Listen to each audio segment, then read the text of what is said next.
Number one channel के number one show साजिश में आपका स्वागत है। मैं हूं आपके साथ सपना शुक्ला। सबसे पहले बात उस रिपोर्ट की जिसने नेतन्याहू से लेकर बाइडेन तक सबको डरा दिया है। इजराइल के एक कमांडर ने एक तरह से ऐसी बात कबूल कर ली कि अमेरिका भी इजराइल से कहने लगा है कि अब तुमसे ना हो पाएगा। हमास के खिलाफ इजराइल का ग्राउंड ऑपरेशन अब बुरी तरह फंसता नजर आ रहा है।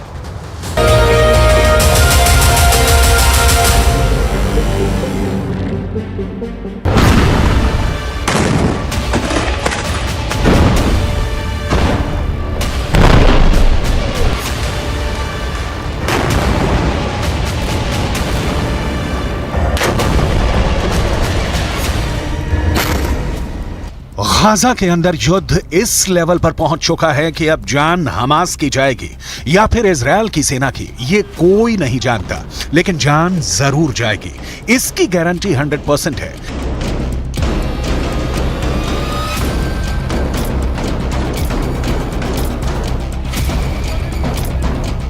ये गाजा में क्लोज क्वार्टर बैटल का वीडियो है, यानी कमरों में लड़ा जाने वाला बहुत करीबी युद्ध।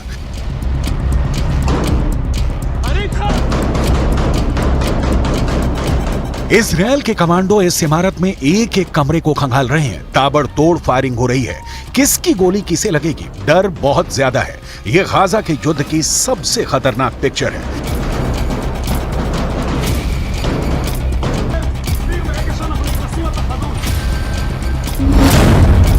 लेकिन इस बीच एक बड़ी रिपोर्ट आई है जिसके मुताबिक गाजा में युद्ध अगले 2 महीने तक खत्म नहीं होने वाला, यानी जनवरी और फरवरी के बाद हमास मार्च में भी जिंदा रहेगा। इस बार की पूरी गारंटी दी जा रही है। यह रिपोर्ट इजराइल की सेना के ही एक अधिकारी ने दी है। सवाल है कि 5 महीने युद्ध चला तो क्या हमास बचेगा या इजराइल? इजराइल की सेना को दक्षिण में सिर्फ खान यूनुस इलाके में अपना ऑपरेशन पूरा करने में 4 हफ्तों का वक्त लग सकता है, यानी 1 महीना या कहें पूरा दिसंबर और जनवरी इजराइल की सेना खान यूनुस में लड़ती रहेगी। इसके बाद हमास के खिलाफ पहली स्टेज का युद्ध लड़ने में 1 महीने का वक्त और लगेगा, यानी फरवरी के बाद मार्च में भी युद्ध जारी रहेगा। इजराइल और पश्चिमी देशों की मीडिया को यह बात इजरायली सेना के एक बड़े अधिकारी ने बताई है। उत्तरी गाजा पर कब्जा करने के बावजूद इजराइल की सेना को गलियों में युद्ध लड़ना पड़ रहा है। अब दक्षिण में खान यूनुस की गलियों में जंग जारी है और यहां का युद्ध तो और भी खतरनाक बताया जा रहा है।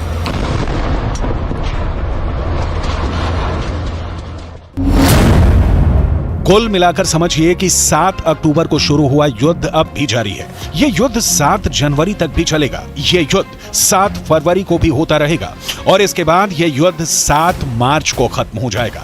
इसकी कोई गारंटी नहीं है, यानी इजराइल और हमास की जंग 5 महीनों से आगे जाएगी। अब इजराइल की सेना के अधिकारी ये बात बता रहे हैं। इजराइल को इसी बात का डर है कि अगर मार्च तक हमास जिंदा रहा तो उसकी बहुत आधुनिक मानी जाने वाली सेना की इज्जत मिट्टी में मिल जाएगी। पहले ही 2 महीनों के अंदर इजराइल और हमास के युद्ध में बहुत ही खतरनाक टक्कर देखने को मिली है। हमास के एंटी टैंक दस्तों ने इजराइल की सेना की नींद उड़ा दी है, इसमें कोई शक नहीं। बंधकों को छुड़ाने वाले सीज फायर के बाद इजराइल हमास पर 10 गुना तेज हमला करेगा, ये सब जानते थे। इजराइल ऐसी हर कोशिश करेगा जिसकी वजह से हमास के पास ना बचने का रास्ता हो, ना भागने का। लेकिन अब जो टक्कर देखने को मिल रही है उसमें हमास के एंटी टैंक दस्तों ने गाजा के हर चौक, हर गलियों में इजराइल की सेना पर हमले तेज कर दिए हैं। इजराइल की सेना अपना टैंक किस गली में ले जाए और किस में नहीं, और किस गली में जाकर उस पर हमला नहीं होगा, ये गारंटी कोई नहीं दे रहा। बिस्मिल्लाह अल्लाह।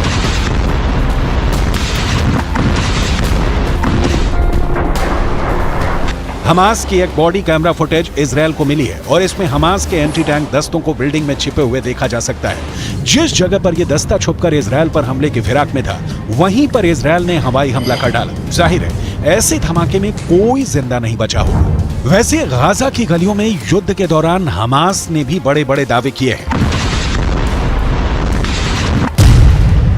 हमास का दावा है कि उसने इजराइल के 180 टैंक और बख्तरबंद गाड़ियों को हमले में फोड़ दिया है। गाजा से लगातार ऐसी तस्वीरें आई हैं जिसमें इजरायली टैंक पर घात लगाकर हमले किए गए। इजराइल ने खुद माना है कि अब तक ग्राउंड ऑपरेशन में उसके 70 से ज्यादा सैनिक मारे जा चुके हैं, 250 से ज्यादा सैनिक जख्मी हुए हैं। लिहाजा हमास के खिलाफ जो ताकत इजरायल को माना जाता है उसके मुताबिक नतीजे तो इजरायल को भी नहीं मिले हैं। हालांकि नेतन्याहू के सामने अपनी छवि को बनाए रखना बड़ा चैलेंज बन चुका है और गाजा पहुंचकर उनकी पहली कोशिश इसी तरफ नजर आती है। अब जैसा युद्ध चल रहा है उसे देखकर लगता है कि इजरायल को बाकी बंधकों को लेकर ज्यादा फिक्र नहीं है। ऐसे में आगे की लड़ाई और भी खतरनाक होगी। अब इजरायल के ऊपर बंधकों वाला प्रेशर भी पहले के मुकाबले काफी कम देखा जा रहा है। इसलिए इजरायल का पूरा फोकस अब हमास को खत्म करने पर है। 2 महीनों के युद्ध के बाद इजरायल की सेना ने जो टारगेट तय किए उसमें से कितने पूरे हुए, इस पर नेतन्याहू की पैनी नजर है। 2 महीने के युद्ध के बाद इजरायल को क्या हासिल हुआ? गाजा पूरी तरह तबाह हो चुका है। 18,000 लोग इजरायल की बमबारी में मर चुके हैं, लेकिन इजरायल पर रॉकेट अब भी दागे जा रहे हैं। गाजा पर हमास का कंट्रोल बाकी है। हिजबुल्लाह के साथ इजरायल का उत्तरी बॉर्डर यानी लेबनान का फ्रंट अब भी एक्टिव है। अमेरिका इजरायल की मदद कर रहा है, लेकिन सीधा इस युद्ध में शामिल नहीं होना चाहता क्योंकि वो यूक्रेन में भी एक्टिव है। ईरान के समर्थन वाले मिलिशिया इस वक्त इजरायल और अमेरिका दोनों पर हमले कर रहे हैं और इन सबके बीच हमास अब भी जिंदा है, यानी जिसे इजरायल पूरी तरह से खत्म करना चाहता है वो अब भी इजरायल से लड़ रहा है।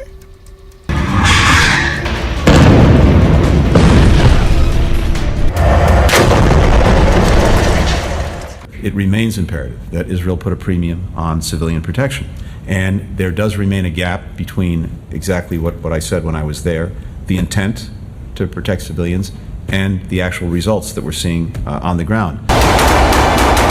इजरायल की सेना दावा कर रही है कि वो गाजा में हमास को चारों तरफ से घेर रही है, इसलिए ऑपरेशन में वक्त लग रहा है। लेकिन गाजा से कुछ वीडियो ऐसे भी आए हैं जिससे लगता है कि इजरायल की सेना गाजा में बुरी तरह से घिर चुकी है। ये वीडियो हमास के टनल वाले दस्ते ने तैयार किया है। जहां इजरायल की सेना ने कैंप लगाया हुआ है, वहां हमास के लड़ाकू दस्ते चुपके से जमीन से निकलकर उन पर नजर रख रहे हैं। ये इजरायल को डराने वाला वीडियो है। हमास की नजर इजरायल के एक एक फौजी पर है। इजरायल को टक्कर देने के लिए हमास ने एक नया वीडियो रिलीज किया है। यहां हमास के रॉकेट दस्तों ने अपने ठिकानों को उजागर करके दिखाया है कि उसके पास इजरायल पर हमले के लिए कौन सा नया हथियार है। ये M19 रॉकेट है जिसकी रेंज करीब 100 किलोमीटर है। हमास ने कहा है कि वो इस रॉकेट से अब इजरायल की राजधानी तेल अवीव पर हमला करेगा। ये रॉकेट और इसको दागने वाला मल्टी लॉन्चर ये गाजा का ही कोई हिस्सा है। सवाल है कि क्या ये जगह अब तक इजरायल और अमेरिका की सैटेलाइट की नजर में नहीं आई, ना ही इजरायल और अमेरिका के ड्रोन इसे देख पाए। मुमकिन है ये पुराना वीडियो है और अब हमास ने इसे जारी करके सिर्फ इजरायल में डर पैदा करने की कोशिश की है।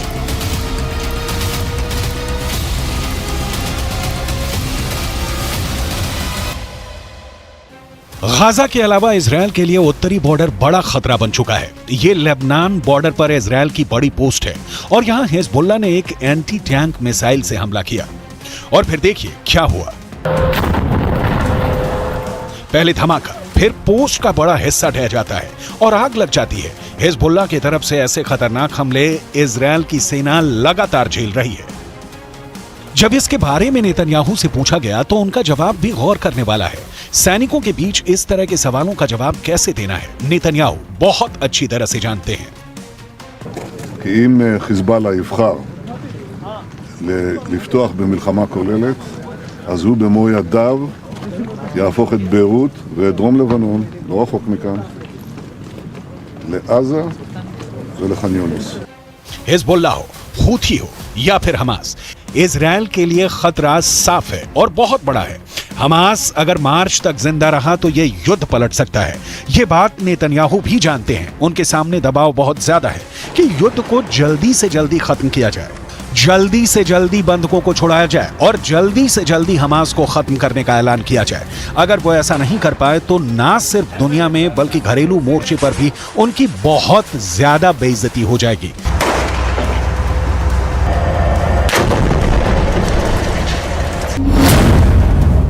इसलिए इजरायल और नेतन्याहू के सामने सबसे बड़ा डर है कि अब मार्च तक हमास जिंदा रहेगा।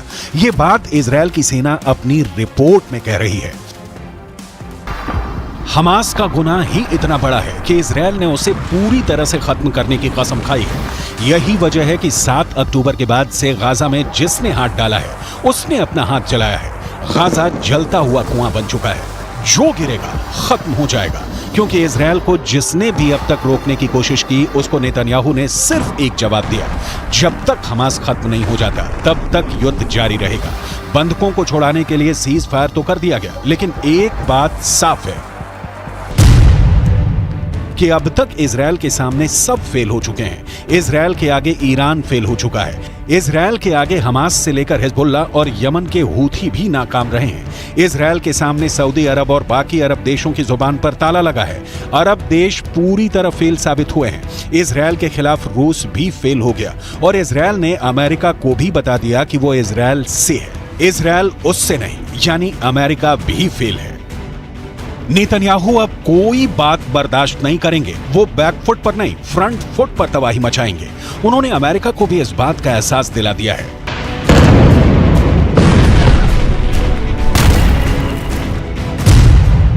कि हमास को खत्म करने तक बिल्कुल नहीं रुकेंगे। हमास की मौत 100% पक्की है, ये नेतन्याहू की गारंटी है।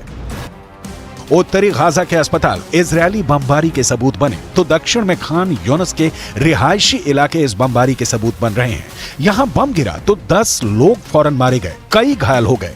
तबाही की ऐसी तस्वीरें हर जगह दिखी। गाजा में बमबारी रुके, इसके लिए इजरायल पर दबाव डाला जा रहा है, लेकिन उसका असर शून्य है। इजरायल को अमेरिका से मिल रही मदद इसका सबसे बड़ा सबूत है, जो फिर से सीज फायर की कोशिश के आगे दीवार बन चुका है। अमेरिका ऐसी बमबारी रोकने के लिए संयुक्त राष्ट्र सुरक्षा परिषद में आए प्रस्ताव के खिलाफ वीटो कर चुका है।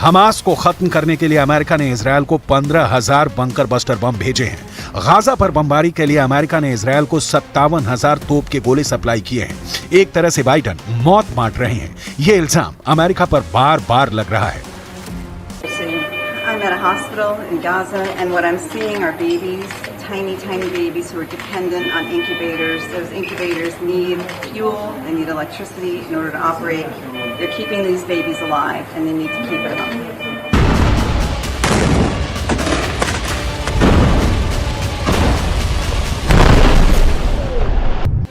अमेरिका एक तरफ कह रहा है कि युद्ध जल्दी खत्म हो, दूसरी तरफ वो ये भी नहीं चाहता कि सीज फायर हो। अमेरिका इजरायल को लगातार बम भेज रहा है और इजरायल गाजा पर लगातार बमबारी भी कर रहा है, लेकिन 2 महीनों के बाद भी ये युद्ध जारी है और हमास जिंदा है। सवाल है कि क्या हमास के पास इतनी बड़ी ताकत है और क्या इजरायल इतना कमजोर है कि वो मार्च तक हमास को खत्म नहीं कर पाएगा?